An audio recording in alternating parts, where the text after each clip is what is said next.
మరొక breaking update చూద్దాం. కేంద్ర ఇంటెలిజెన్స్ ఆంధ్రప్రదేశ్ ప్రభుత్వాన్ని అప్రమత్తం చేస్తుంది.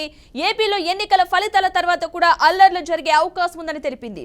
జూన్ 4వ తేదీన రాష్ట్రంలో ప్రతీకార దాడులకు దిగే అవకాశం ఉందని కేంద్ర ఇంటెలిజెన్స్ హెచ్చరించింది. జూన్ 19వ తేదీ వరకు అప్రమత్తంగా ఉండాలంటూ కోరింది. అదనపు కేంద్ర బలగాలను కూడా సమస్యాత్మక ప్రాంతాల్లో మోహరించాలని తెలిపింది. ప్రధానంగా పల్నాడు, రాయలసీమ ప్రాంతాల్లో మళ్లీ అల్లర్లు చెలరేగే అవకాశం ఉందని పేర్కొంది.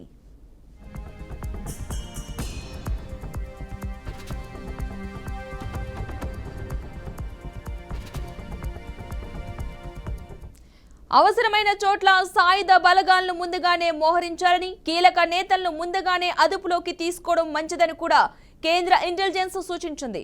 జిల్లా ఎస్పీలు నిరంతరం అప్రమత్తంగా ఉండాలని పేర్కొంది. సమస్యాత్మక ప్రాంతాలను గుర్తించి ఘర్షణలు తలెత్తకుండా చర్యలు తీసుకోవాలని సూచించింది.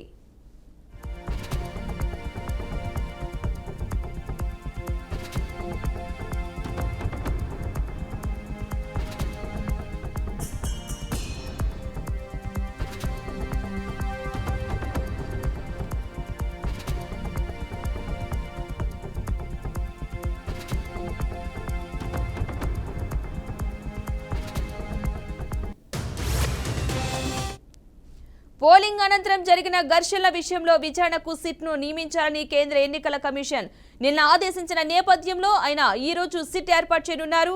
అల్లర్లపై నమోదైన ప్రతి కేసును విచారించాలని సిఈసి పేర్కొనడంతో పాటు ఇప్పటికే నమోదైన ఎఫ్ఐఆర్లలో అదనపు సెక్షన్లు జోడించాలని ఆదేశించిన సంగతి తెలిసిందే. తమకు 2 రోజుల్లో సిట్ నివేదిక ఇవ్వాలన్న కేంద్ర ఎన్నికల కమిషన్ కోరడంతో ఈ మేరకు ఆయన ఈ రోజు సిట్ను ఏర్పాటు చేయనున్నారు.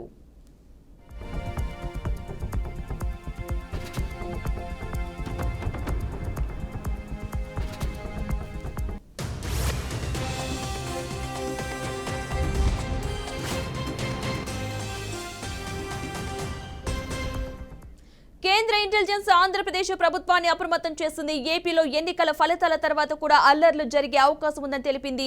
జూన్ 4వ తేదీన రాష్ట్రంలో ప్రతీకార దాడులకు దిగే అవకాశం ఉందని కేంద్ర ఇంటెలిజెన్స్ అయితే హెచ్చరించింది. జూన్ 19వ తేదీ వరకు కూడా అప్రమత్తంగా ఉండాలంటూ కోరింది. అదనపు కేంద్ర బలగాలు కూడా సమస్యాత్మక ప్రాంతాల్లో మోహరించాలని తెలిపింది. ఇక ఇదే అంశానికి సంబంధించిన పూర్తి సమాచారాన్ని విజయవాడ నుంచి మా ప్రతినిధి శ్రీనివాస్ అందిస్తారు. శ్రీనివాస్, చెప్పండి. కేంద్ర ఇంటెలిజెన్స్ కొంచెం హెచ్చరికలు అయితే జారీ చేయడం జరిగింది.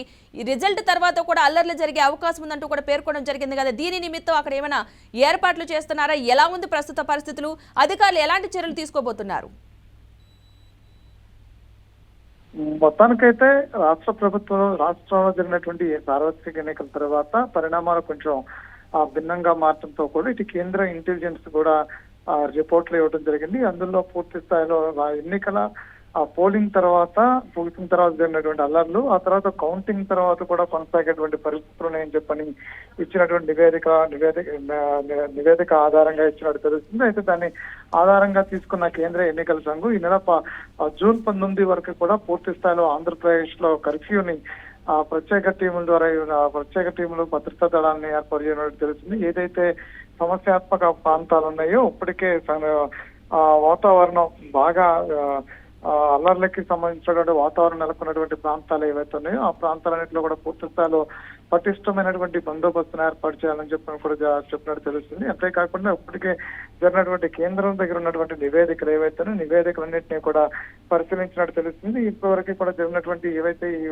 హింసాత్మక ఘటనలో చెలరేగడం కావచ్చు, ఇతర అంశాలు కావచ్చు, అన్నింటినీ కూడా ఇప్పటికే కేంద్ర ఎన్నికల సంఘం సీరియస్ గా తీసుకుంది. మరో పక్క నుంచి దీని మీద పోలీసులు కూడా బదిలీ అవుతున్నట్టు పరిస్థితి కనిపిస్తుంది. పోలీసుల మీద కూడా వేటు పడుతున్న నేపథ్యం కనిపిస్తుంది. రాష్ట్ర వ్యాప్తంగా కూడా ఎక్కడ ఏదో ఒక సంఘటన కొనసాగుతున్న పరిస్థితి ఉంది. కాబట్టి కేంద్ర ఇంటెలిజెన్స్ ఏవైతే నిఘా వర్గాలు ఏవైతే ఉన్నాయో వాళ్ళు చేస్తున్నటువంటి వాళ్ళు ఇచ్చినటువంటి రిపోర్ట్స్ లో కూడా పూర్తి స్థాయిలో ఇంకా అలా కొనసాగేటువంటి పరిస్థితి ఉంది. కాబట్టి దీని మీద ఇంకా చర్యలు ఉందని చెప్పని నివేదికల భాగంగా ఇప్పుడు కేంద్ర బలగాల్ని రాష్ట్రంలో తీసుకొచ్చేటువంటి పరిస్థితి ఉంది. అంతేకాకుండా నెల 19 వరకు కూడా ప్రత్యేకమైనటువంటి జోన్స్ గా కూడా ఇప్పుడు ఏ తల్లారు సంఘటనలు జరిగిన ప్రాంతాలు ప్రత్యేకమైన జోన్స్ గా కూడా విధించడమే కాకుండా అక్కడ కేంద్ర బలగాలను పెద్ద ఎత్తున మోహరించేటువంటి పరిస్థితి కూడా కనిపిస్తుంది. అంతేకాకుండా ఇప్పటి వరకు జరిగినటువంటి హింసాత్మక ఘటనలకు సంబంధించి తీసుకున్నటువంటి చర్యలను కూడా కంటిన్యూ చేపట్టిన చర్యలు కూడా ఏవైతే ఉన్నాయో వాటిని ఇక్కడ అల్లర్లకి కారణమైనటువంటి వ్యక్తుల మీద పూర్తి స్థాయిలో చర్యలు తీసుకునేటువంటి పరిస్థితి ఉంది. అంతేకాకుండా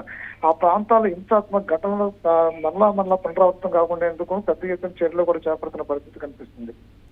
అయితే శ్రీనివాస్, సమస్యాత్మక ప్రాంతాలైన పల్నాడు, రాయలసీమలో అయితే చాలా సమస్యాత్మక ప్రాంతాలు కాబట్టి అక్కడ ఎలాంటి భద్రతా ఏర్పాట్లు చేయబోతున్నారు? ప్రస్తుతం అయితే అక్కడ ఎలాంటి పరిస్థితులు నెలకొన్నాయి? అంటే ఇక్కడ కేంద్ర బలగాల్ని పూర్తి స్థాయిలో రాష్ట్రానికి తీసుకురావాలనుకుంటున్నారు. ప్రధానంగా మనం చూసినట్లయితే ఇటు పల్నాడులో జరిగినటువంటి హింసాత్మక ఘటనలు ఆ నేపథ్యంలో ఇప్పటికే కేంద్ర బలగాలు అక్కడ మోహరించిన పరిస్థితి ఉంది. పూర్తి స్థాయిలో ఆ జిల్లా మొత్తం కూడా 144 సెక్షన్ విధించిన పరిస్థితి కనిపిస్తుంది. ప్రధానంగా మనం ఆచరణలో చూసినట్లయితే అక్కడ చెలరేగినటువంటి హింసాత్మక ఘటనలో భాగంగా ఇప్పటికే దాని మీద నివేదికలు కూడా తీసుకోవడం జరిగింది. తన మీద నివేదికలు కూడా తీసిన పరిస్థితి ఉంది. మిగతా రాయలసీమ ప్రాంతాన్ని కూడా అదే విధంగా కంటిన్యూ చేయడం పరిస్థితి కనిపిస్తుంది. Right, thank you Srinivas.